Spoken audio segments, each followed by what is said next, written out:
З нагоды гэтай падзеі, а пасля гэтай славутасці мы з вами пачнем сачыць за футболом. Драматычную паразу ад мінскага «Дынама» ў матчы апошняга, скажем так, нават старэйшага брата па рэгіёне.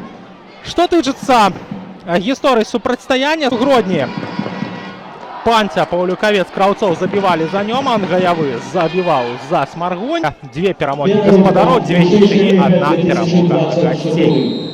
Распачынаецца наша з вами гульня, будзе ж пры гэтым ніякіх звестак на тым жа партале Трансфермаркт пра гэтага футбаліста знайсці не атрымалася, але будзем глядзець за ім ужо ў справе.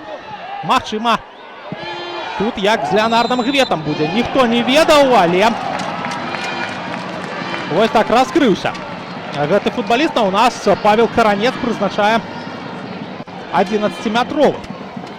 Калі я не памыляюся, у вароты Смаргоні будем глядзець за эпізодам, будем глядзець за паўторамі і бамбат. 7-я хвіліна. Удар ад Павла Савіцкага, і гэта 1-0. Нёман забівае. І Павел Савіцкі адкрывае лік у сённяшнім супрацьстаянні. Вось так. У матчы з мінскім «Дынама» Нёман першы з пенальці прапусціў, ну а сёння Нёман з таго ж 11 сваю атаку. Панця гуляе на Пархоменку. І зноў жа Алексей Лаўрык. Вельмі актыўна гэтымі перакатамі паміж абаронцамі карыстаецца Нёман. Удар па варотах ад Павла Савіцкага, але забірае мяч у рукі Іван Навічкоў. Дзякуе Савіцкі сваім партнёрам за гэтую магчымасць. І зараз будзем глядзець за тым, як ужо смаргонцы. Гэта Лаўрык.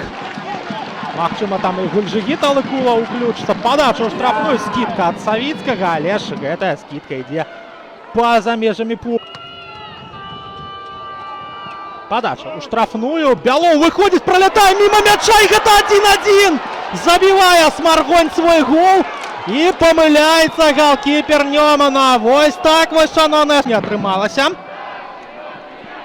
Працягвае Нёман мяч кантраляваць. Панця! Прастрэл у штрафную не праходзіць.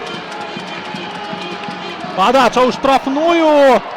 Барацьба тут за мяч адбываецца. Алыкулаў прабівае, але блакуецца. Але тут можа быць і перадача ў бок Гульжыгіта Алыкулава. Падача ў штрафную. Адбіваюцца смаргонцы. Яшчэ адзін удар, але ідзе ён вышэй за браму. Трапляе ў вышку, на якой знаходзіцца. На поле з'яўляецца Леонард Шацілін Гвет. І будзем глядзець, што камерунец нам прадэманструе. Сённяшні матчы смаргонскімі паўабаронцамі, а калі канкрэтна Муса Камара перарывае. І вось зараз Пархоменка на ударнай кропцы, але дае перадачу далей, і удар у Кухарчыка не атрымліваецца.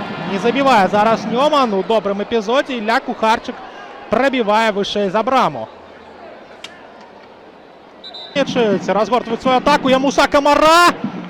Удар здалёк, але шановнае гаспадарства, магчыма толькі Роберто Карлос. 66-я хвіліна, падача ў штрафную, удар па воротах. Іван Навічкоў адбівае мяч. Іван Навічкоў зараз ратуе Смаргонь. Добрая падача, добрая спроба удара, але галкіпер мае сваё меркаванне на сённяшнія эпізоды Нёмана. І, ў прынцыпе, у апошнім сезоне чэмпіянату Румыніі здабыла срэбраныя медалі.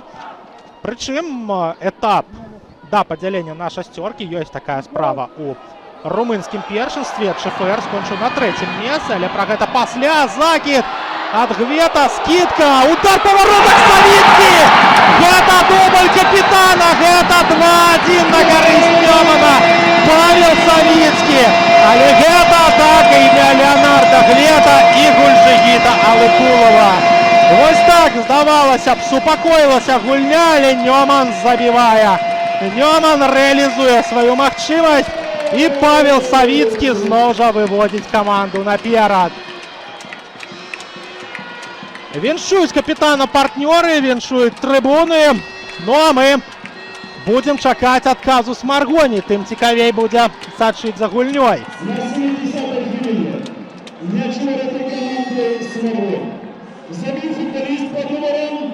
Ну а мы Будем сачыць за паўторам. Гвет аддае перадачу праз некалькіх футбалістаў на Алыкулова. Алыкулов не пробивае сам. Алыкулов скидае на Савіцкага. Но Савіцкі пробивае насупраць ход Івану Новічкову. І гэта праграму гульнявога тура на дзень раней. Ну а пакуль Гвет у нас з мячом. Падае ў штрафную, і смаргонцы ледзь не пераводзяць мяч у свае. Ёсць падача, але няма працягу. Карпович. Якімаў скідае на партнёра. Краўцоў прабівае, але прабівае няўдала. Зарабляе вуглавы. І будзем глядзець. І Якімаў сустракаецца з мячом, аддае перадачу на Васильева. Васильев зноў жа падае, там Пархоменка скідае мяч на Панцю. Панця прабівае, але прабівае вышэй за браму.